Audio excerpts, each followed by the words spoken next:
নবী সাল্লাল্লাহু আলাইহি ওয়াসাল্লাম একদিন মদিনার মধ্যে উমর রাদিয়াল্লাহু আনহুকে নিয়ে হাঁটছেন।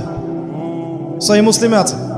খবর পাওয়া গেল যে মদিনায় একটা যুবক ছেলে আছে, ইহুদি মায়ের সন্তান একটা যুবক ছেলে, যার চুলগুলা কোকড়ানো, চোখটা একটু ফোলা, যার আলামতগুলো দাজ্জালের সাথে মিলে যাচ্ছে। তখন নবী সাল্লাল্লাহু আলাইহি ওয়াসাল্লাম ওমর ইবনুল খাত্তাবকে নিয়ে ওদের বাসায় গেলেন। দেখলেন খেজুর বাগানে সে বসে আছে।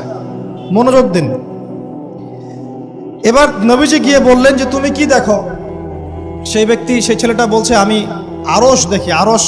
আরশ বোঝেন? সিংহাসন। কোথায় তোমার আরশ? সেই ছেলে বলছে পানির উপরে। কোথায়? পানির উপরে। নবীজি বলছেন তুমি তো তাহলে শয়তানকে দেখো। নবীজি বলছেন তুমি কি বিশ্বাস করো যে আমি শেষ নবী? সেই ছেলে বলছে আপনি কি বিশ্বাস করেন যে আমি নবী? কি বুঝতে পারছেন কথা আমার? নবীজি বলছেন তুমি কি বিশ্বাস করো যে আমি শেষ নবী?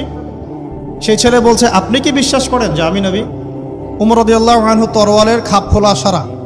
তিনি বললেন যে ইয়া রাসূলুল্লাহ, অনুমতি দেন, এর গর্দানটাকে নামাই দিই, বেয়াদব, আপনার সাথে বেয়াদবি করছে।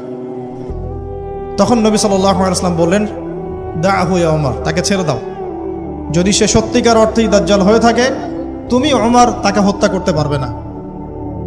কেন হত্যা করতে পারবেন না? কারণ দাজ্জালের নিহত হওয়া লেখা আছে ঈসা আলাইহিস সালামের হাতে। কার হাতে? ঈসা আলাইহিস সালাম যখন আসবেন, এই প্যালেস্টাইনের বাবে লুদ নামক জায়গায় দাজ্জালকে মারা হবে।